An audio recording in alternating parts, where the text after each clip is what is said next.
So I'm Josh. This is Gavin. We're both in Esri Professional Services Department. We're both web developers, Python, kind of jacks of all trades a little bit. But we wanted to talk about some of the tools that we sort of use in the world of web development. So we give this talk kind of every year, and we always start by thinking about what tools kind of revolutionized or changed our workflows the most in the past year. And so for me, those have been kind of this conglomeration of tools to rapidly create and then build and deploy applications. And then it's also kind of been the year of using Esri built tools, and I'll talk about some of those. A lot of our open source tools built by our various teams that have really helped sort of revolutionize the way that we build things. And Gavin's going to talk about Postman and VS Code, an editor that we all kind of use at Esri. Postman, we talk about it every year, and it's always like the most, like everybody wants more about it. So we always try and find some of the new features that we use and we want to share with you guys. So we kind of thought the best way to talk about those things would be to sort of demonstrate like building, documenting, and deploying an application in about 20 minutes, even though we're short on time now, but that's kind of what we're going to do. So Gavin's going to go kind of first and talk about Postman, creating some rapid documentation and mocks to be used by a front-end application, and then go into VS Code and write some API methods for us. And then I'll take over and kind of talk about some of the Esri open source tools that I use, as well as a tool called Netlify to very quickly deploy a static website or a web application, and kind of have something ready to go in a few minutes. So go ahead, Gavin. Cool. Thanks, Josh. So, like Josh said, we're trying to build an app, and we know we want to use a couple of APIs for this app. So let's jump into our first tool, Postman. So Postman, if you're not familiar, is a tool that Josh and I both use a lot. Postman allows you to easily save, send, and replay HTTP requests, but it also does a lot more. So here it is. This is the basic view of Postman. You've got a list of saved history of your requests, as well as collections that are saved requests on the left, and the request editor on the right. So if you put in just any old website into the URL bar and hit send, we'll send a GET. We can see the response down below. That's the, in this case, it's the web server returning back HTML. And that's the basic, most basic use of Postman. It's basically curl in, like, if you've used a terminal in Unix, but a nice user interface. Postman gets a lot more useful when we actually can save and share these requests. And I know Josh and I are going to be building this app together, so before this talk, we've actually used the functionality of Postman called Teams. Teams is something that's fairly new. You can invite your collaborators to a team, and then you get what's called the shared workspace. So in the shared workspace is a totally fresh area of requests and history and collections of your HTTP requests that both he and I can see in our Postman. So it's a really good way to collaborate on projects and work out kind of the API requests that you're going to use on your project. So now that we have that collaboration area, let's actually build some of our API requests. The first one we're going to look at is we're going to build out... Oh, I'm not connected to the internet anymore, of course. Is there a connection wired? Yeah, sorry about this.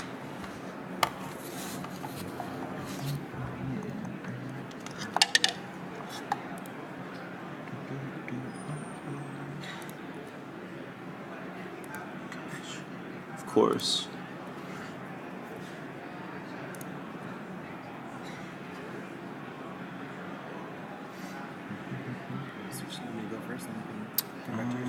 Let's just see if it connects.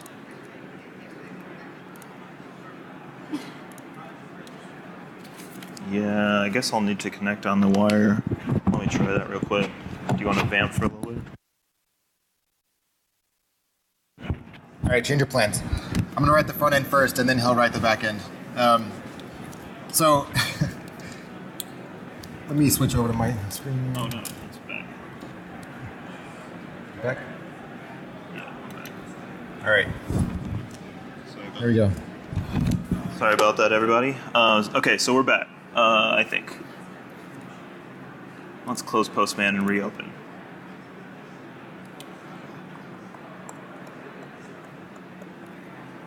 Okay, so like I was saying, we're going to be interfacing with some image search APIs, and specifically the Bing image search API. In the past, you can get requests into Postman in a variety of ways. They have this thing called Interceptor, which I showed a few years ago. That's a way to get requests directly from the browser. That's been kind of a little bit flaky over the past few years, but the Postman team has said that they're going to be working on it. So you can also import requests. So I've got a request here that I may have gotten from a colleague, a curl command, and so you can go up to this top left-hand corner and hit import. You can import a variety of types of requests, from Swagger to Open API, etc., and like a curl, just like this.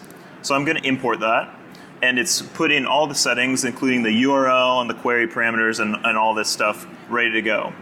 So let me send out this request, and then we get the response back. So one note about that is that we are setting a header for our Bing key.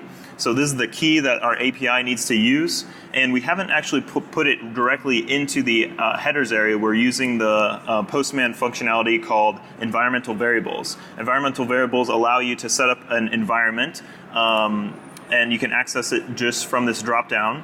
And the idea is that if you're developing an API, you might have like dev, test, prod, different environments that you have different settings for each environment, and you can kind of easily switch between those. Josh and I are just using this one or two APIs, so I'm using this globals functionality. I've defined my variable here, Bing key, and I put in the key, and then anywhere in my requests, I can use this template language, the two curly brackets, and it has even some autocomplete, and you can just put that in there, and when that's in there, it'll automatically get inserted by Postman, and your API key is kind of safe. So next we're going to actually save this request so that Josh can use it later. I'm going to give it a useful name, image search, and you might want to put a description here. And then I'm going to create a collection. Collections are kind of like folders in Postman. You just kind of give them a name, and generally you have kind of one collection for each API that you're using.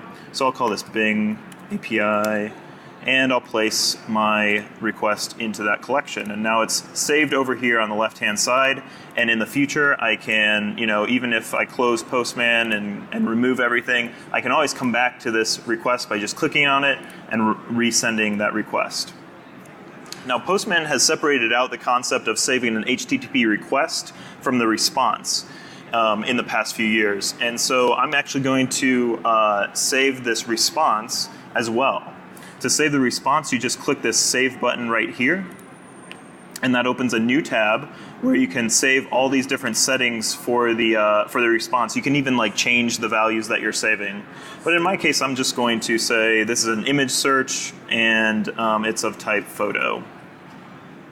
When I save that example, I can pop back to my main request, and we can see that I didn't mention this earlier, but this is our two query parameters on this image search API are a basic search query. So in this case, we're using the keyword smile to get hopefully a human smile coming back, a photo of a human smile, and then an image type, which is either photo or it can be a different type. So it could be, let's type, say, clip art, which will give us a different response back. And maybe I want to also save this version so that users can see that. So I'll click Save on that one and save that on clip art. So now we've got we've got a request saved, we've got a response saved, and how is this all useful? Well, Josh can definitely see it in his Postman, but Postman has a nice functionality that it'll automatically create documentation for you. So if I open up this collection and click View in Web, it's going to show us this nicely formatted, pre-formatted documentation page. And it's pretty simple right now because we only have one request, but you can envision how if you had a very complex API sets of requests, that it would be super valuable to both your users, whether it's internal, like we're using it, or external. You can actually make these pages public, and that you can use this to document out your APIs. And it has all the settings that I saved in there, the URL, the headers, the parameters, and even the responses that I saved. We can see in this dropdown, the user can open up these example responses and see those things that I saved. So it's a nice kind of integrated going from Postman to documentation. Another functionality or the last functionality of Postman that we wanted to show are mocks. So mocks is a simple ability to take that request that I've saved as well as the response and turn them into temporary URLs that we can use for development. Mocks are generally best used for situations where you're building an API and the backend isn't created yet. You can just put everything into Postman and start developing against it. But in our case, it's also useful because we're utilizing an API that might cost some money for each request. And so during development, our developers, like Josh, can use this mock URL, and it won't be used against our API quota. And also, the developers don't even have to worry about getting an API key. So to do that, I'm just going to the mocks area here and clicking Create a Mock Server. I click Create. And really just a couple of clicks, I've got a URL that I can then use in my applications, and I'm going to use that later. So that's Postman. We've got kind of some stuff spec'd out. I'm going to pop over to our next tool, which is going to be VS Code. How many of you all use VS Code? Okay, so we're not telling you anything that's new. VS Code in 2016, I've got the State of JS survey here. It was the 5th most popular IDE among web and JavaScript developers. 2017, it rocketed to the top. It was number 1 right above Atom. And then in this most recent survey year, 2018, it's really kind of solidified itself as kind of the premier IDE text editor for JavaScript and web developers out there. So it's definitely a text editor that we all love. So just jumping over to there, I'm going to take my requests, or the requests that I built in Postman, and Josh and I talked earlier, and we created a little test suite that we're going to use to build a simple API module that is going to kind of wrap all those requests into a nice little package that we can then use in our front-end application. To run this test suite, I'm going to utilize my first favorite functionality of VS Code, which is the integrated terminal. You can pop it up right from the bottom by doing Control-tilde, and I can CD into our API development and run our npm tests. The terminal allows you to use different shells, and it's a really nice functionality. All of our tests are failing because we don't have our API defined yet. So the first thing I'm going to do is pop in our new our mock URL that I got earlier from Postman. And then I'm going to go into our API. And so you don't have to watch me type code. I'm just going to copy and paste it here and talk through it. In this code, we've got, I copied the wrong thing.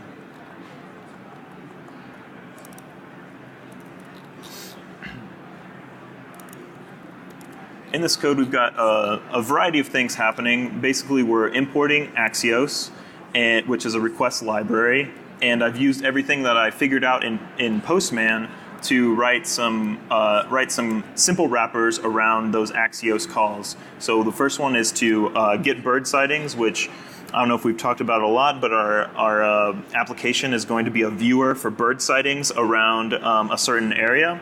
And then also to get the photos of those birds, we're interacting with the Bing image search that I was just talking about. So we're exposing a function, get top photo, where we can get the number 1 photo. Just a few quick things before I turn it back over to Josh about VS Code that I love.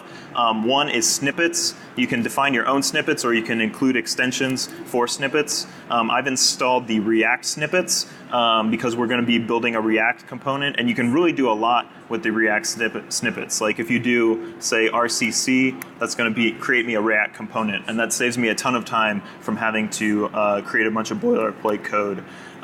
You can do a lot of other stuff with snippets, and I really encourage you to look into that, either creating your own or installing extensions. The other fun little extension that I have is bracket pair colorizer. You can probably see it here. It's changing my brackets to either pink or yellow or blue, so I can really see visually what brackets match up to which. And so I encourage you all to kind of download that, or just look into the extension library. They're all accessed from the left-hand sidebar, and there's probably something either fun or useful or specific to your language that can really improve your development workflow. The last extension here is actually a built-in extension, the Git extension. That's accessed right over here. So since I've saved my API, I can now see the changes that I've made because we're using Git and GitHub, and I can just go ahead and check those in, put in my commit message, API in place, and I'll check that in directly to GitHub, and now Josh is ready to build out the front end of the application. Cool. Thanks, Kevin. So I'm going to get back to the app in a minute, but I wanted to kind of preface some of the tools I'm using. So how many people use one of these 4 frameworks? Angular, React, Ember, or Vue? Okay. So, and Dojo 2 also has a CLI. I didn't add it on here, but I would say CLIs are kind of the first half of this new formula of building and deploying apps rapidly. They give you best practices and patterns and pre-created configurations for you to start building an app the right way, right? So that you know that whatever architecture you decide on is your decision, but you're kind of starting on a solid foundation. So the app we're creating is a React application, so I'll be using Create React App in this case, but I wanted to point out that there are other options out there. And then the second half are these sort of static site hosting platforms. Surge is one of the older ones. It's been around for a long time. Now is kind of more recently come around, and then Netlify is kind of my favorite and the one I'm going to show you today. As far as the Esri open source tools, these are all links. We'll share a link to this presentation, and all of these are in the Esri GitHub, so accessible to you guys. So again, when it comes to these various frameworks, like for React, we've got React ArcGIS and Calcite React, which I'm using in this application. For Angular, there's a CLI to build an Esri Angular application. That one's been around maybe the longest of all of these. Ember, most of our open data and hub products are built on Ember, so there's a lot of open source goodness going on there. And then abstracting away the frameworks, just talking about using things in JavaScript. We've got a lot of stuff, even more than I could fit on a slide. I wanted to call out Esri Loader because that's it's been the thing that unlocked the ability to use the JavaScript API outside of like the Dojo AMD Loader ecosystem, right? And so if you want to write ES6 modules or use React components, Esri Loader is kind of the silver bullet that allows you to jump out of that ecosystem and start writing more modern applications as well. All right, so jumping back into building this application, and we're super short on time here. The first thing I'm going to do is go over to Postman. I'm not going to open the application. I'm just going to go to the website and go to this team that Gavin added me to. We can see that Bing API collection that he added earlier is here. I can check out the documentation, and I can come over here and get the URL to any of the mocks that he created. So I'm just going to copy that mock URL, kind of like he did, and put that into my application here. And this app that we're looking at now was scaffolded out with Create React App. Create React App is kind of half boilerplate, half CLI, right? There are some automation scripts and things like that you get out of the box, and then it also scaffolds out an app for you. So how many React people or people who have played with React here? A few? Okay. All right. So if you haven't, then kind of bear with me. It's a component-based kind of framework, right? So Create React App gives me the sort of bootstrapping logic here. I'm using Calcite React. As you notice, that's an Esri open source project. It also gives us this app.js, which kind of is like a main page. And then what I created sort of custom for this one is this bird map component. And here I'm using the React ArcGIS library. The magic of that is that you get this web map component, which just takes in a few properties, like the ID of my web map, a few view properties, and an onload sort of callback handler, and I've got a web map, right? I don't really need to do anything else. I don't need to write a bunch of code. I'm interacting with the JavaScript API kind of behind the scenes in this case. And so in my onload handler, we're doing a few things. So the first thing we're doing is using a sort of an API method to get those bird sightings. It's like within 5 miles in the last 7 days of our current location. And once those come back, we're going to go and use the API method that Gavin just gave us to get the top photo from Bing image search. We're going to kind of combine those objects together and then turn those objects into Esri graphics. And then we're going to add all of those graphics to our view, right? One important thing about the graphics, using another sort of VS Code thing here, holding down on Option, Alt on Windows, and clicking on a method, it will actually take you to that method, even if it's in a different file or whatever. So this create bird graphics method has a pop-up template built into it, and that's where we use the URL of the image search, of the image that comes back from Bing. So I'm going to go ahead and run npm start. So I mentioned that create React app is half boilerplate, half CLI. If we go look into my package.json here, you can see in my scripts, we've got a start script, and it's using sort of the create React app magic behind the scenes to go and spin up a web server and give me a local web server that's running my application with, live reload and kind of all the goodness that you would expect in a modern development environment. So we'll let that start up there. I wanted to point out that we've got everything is currently in a GitHub repository. That's going to come into play when we start looking at Netlify. So our GitHub repository is here. This is just in my personal GitHub, so you guys can check this out afterwards. Let's go see if the app. So the development server is spinning up right now.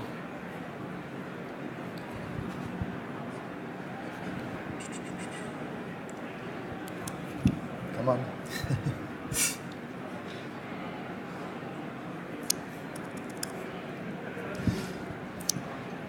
Sorry. It's super fast once it spins up. Every once in a while, it'll take a minute to run npm start, but then immediately when you make changes in your editor, it reloads the browser and everything's live again. So that took a second, but we're back. So I'm going to look at a couple things here. There's a call going out to eBird, right? That's to get the recent sightings. And you can see that that's bringing back a bunch of records of bird sightings, and then those calls going out to the mock that Gavin gave me, those are bringing back the mocked up data that he prepared for us. And so we can click on a bird over here, and there's the smiling face. It's not a human face, actually. And that's being embedded in the pop-up, right? And so in the real application, we'll pull in actual bird photos instead of hitting his mock. And so I'm going to go ahead and go back over here and do that now. Let me grab this guy. I'm going to replace that in my dev environment so I've got it. But I'm going to kind of skip forward here because we're short on time and go over to Netlify. So Netlify is a build, deploy, management platform. So I'm just going to go ahead and log in really quickly and skip over some of the boring stuff here. So my app is in GitHub, right? So sorry, I clicked that kind of fast. I'm going to click new site from Git. You can see I've got a bunch of other sort of personal side projects going on here. And I'm going to pick GitHub.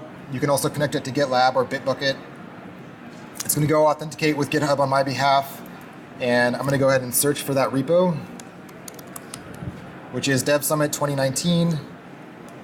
It goes and finds all my branches. I'm going to go ahead and deploy from the master branch. The create React app build command is just npm run build. So I'm going to tell Netlify about that. The build directory is a folder called build. And then one last thing that I'm going to do here, because we've got all these secret API keys, is I'm going to tell Netlify what my secrets are, right? I don't want to put these in GitHub because I don't want them, available to anybody who has access to that. So bear with me one sec here while I paste in my 3 environment variables. So here's our API key for eBird. Here's our API key for Bing. And finally, we're going to use the live URL so that we can actually get the images from being not just the mocked up images. And I'm going to go ahead and click deploy site.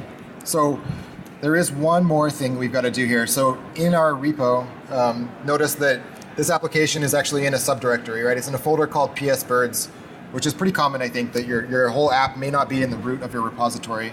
And so one last thing I need to do is go actually tell Netlify where my base directory is. And so I'm going to go ahead and here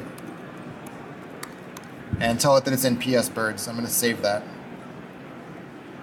All right, so if we go look at our deploys, the first one failed because Netlify is trying to go to the root of our repository, which there is no package.json, there is no application to be deployed, so it just failed outright. But now that I've told it where our base directory is, I'm going to click deploy site again. And now it's going to go ahead and run. And this is going to take about a minute. So we'll talk about some other stuff. But it's downloading all of our NPM dependencies into the Netlify's sandboxed environment. And then going ahead and running our build command on create React app. So since we're short on time, I've got it deployed elsewhere. So I'll just show you that one. Or I've got it deployed in Netlify still already, so I'll just show you that one. So now that we've got, this one's already run through the build. Let's see here.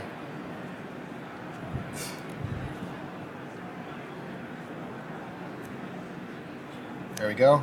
So we've got our eBird API is clearly working, right? Because let me zoom out here a bit. We've got all of our birds kind of loading onto the map. Huge symbols, bad idea.